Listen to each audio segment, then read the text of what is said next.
নমস্কাৰ প্ৰিয় দৰ্শক, আজি এটা নতুন বিষয় লৈ আহিছোঁ। বিষয়টো হ'ল ভুলৰ পৰা আমি কেনেকৈ শিকিব পাৰোঁ বা ভুলৰ পৰা আমি কেনেকৈ শিক্ষা ল'ব পাৰোঁ। ইংলিছত এষাৰ কথা কয় যে টু আৰ ইজ হিউমেন, মানুহ ভুলৰ প্ৰতিমূৰ্তি। ভুল কোনে নকৰে কওক? প্ৰত্যেক মানুহেই কিবা নহয় কিবা এটা ভুল কৰে, নহয়নে? হয়, নিশ্চয়কৈ ময়ো ভুল কৰিছোঁ। তো মানুহ মাত্ৰেতো ভুল হ'বই, আপুনিও ভুল কৰিছে। গতিকে কোনেও ক'ব নোৱাৰে যে মই ভুল কৰা নাই। আৰু যি মানুহে ভুল কৰি শিক্ষা নলয় বা স্বীকাৰ নকৰে, নিজকে শুধৰণি নকৰে, সেই মানুহজন কেতিয়াও ক্ষমাৰ যোগ্য নহয়, অৰ্থাৎ অযোগ্য বুলি প্ৰমাণ হয়। আৰু যি মানুহে ভুলৰ পুনৰাবৃত্তি নকৰে, সেইজন মানুহ সফল হয়। ভুল আমাৰ শিক্ষক, যি আমাৰ জীৱনৰূপী পাঠশালাৰ শিক্ষা দিয়ে।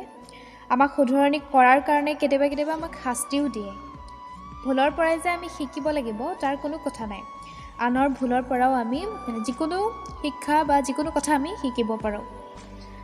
তো যি মানুহে নিজৰ ভুল স্বীকাৰ কৰি লয়, তেওঁৰ মনটো খুব ডাঙৰ আৰু শুদ্ধ হয়। ঠিক আছে, খ্ৰীষ্টিয়ান ধৰ্মত নিজৰ পাপ স্বীকাৰ কৰি লোৱা হয়। যি মানুহে কাণত ধৰি নিজৰ পাপ স্বীকাৰ কৰি লয় আৰু সেই মানুহে দেৱতুল্য হৈ পৰে বুলি খ্ৰীষ্টান ধৰ্মত কৈছে। তো কিছুমান মানুহ আছে অহংকাৰবশতঃ নিজৰ ভুল স্বীকাৰ কৰি ল'বলৈ টান পায় বা স্বীকাৰ কৰি নলয়, নিজকে শুদ্ধ বুলি প্ৰমাণ কৰি থাকে। আৰু কিছুমান অযুক্তিসংগত তৰ্কত নিজেই লুপ্ত হৈ যায় আৰু এদিন মানুহৰ আগত সেই ব্যক্তিজন মুখ উলিয়াব নোৱাৰা হয়, অৱস্থাও হয়। আৰু ময়ো দেখিছোঁ তেনেকুৱা কিছুমান মানুহক তেনেকুৱা পৰিস্থিতিত।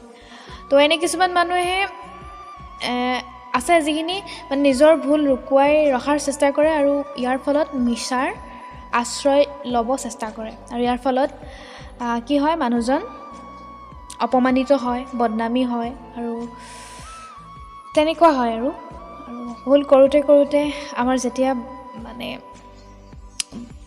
গোটেই ভুলে আমাৰ গোটেইখন নধৰা হৈ যায়, তো তেতিয়া আমি তাক পৰিষ্কাৰ কৰা উচিত, নহ'লে বিপদত পৰাটো খাটাং। আৰু মানুহৰ ভুল হয়, নোহোৱা নহয়, প্ৰত্যেক মানুহৰে কিবা নহয় কিবা এটা ভুল হৈ যায়। আৰু তেনেকৈ গতিকে আমি যিমান চেষ্টা কৰোঁ আমি ভুল নকৰিবলৈ আমি চেষ্টা কৰিব লাগে। কাৰণ হয়, মানুহৰ ভুল হয়, নোহোৱা নহয়। গতিকে আমি ভুলৰ পৰা শিক্ষা ল'ব লাগে যে এইটো কৰিব নালাগে, যদি এইটো কৰি দিওঁ আমাৰ কি হ'ব পাৰে। গতিকে গোটেই কথাখিনি আমি আগতীয়াকৈ ভাবি চাব লাগে। তো দেন শেষত এটা কথা কওঁ যে ভুলৰ পৰা শিক্ষা লৈ কিনি আমি ক্ৰমাগতভাৱে আগুৱাই যোৱাটোৱেই হ'ল সফল মানুহৰ পৰিচয়। আৰু আমি এনেদৰেই আগুৱাই যাব লাগিব। ইয়াকে ক'লোঁ আজি বিষয়টোত। যদি ভিডিঅ'টো ভাল লাগিল, লাইক কৰিব, কমেণ্ট কৰিব, শ্বেয়াৰ কৰিব আৰু আমাৰ চেনেলটো ছাবস্ক্ৰাইব কৰিবলৈ নাপাহৰিব। ধন্যবাদ। পুনৰ এটা নতুন ভিডিঅ' লৈ উপস্থিত হ'ম আকৌ। আজিলৈ অনুমতি দিয়ক। নমস্কাৰ।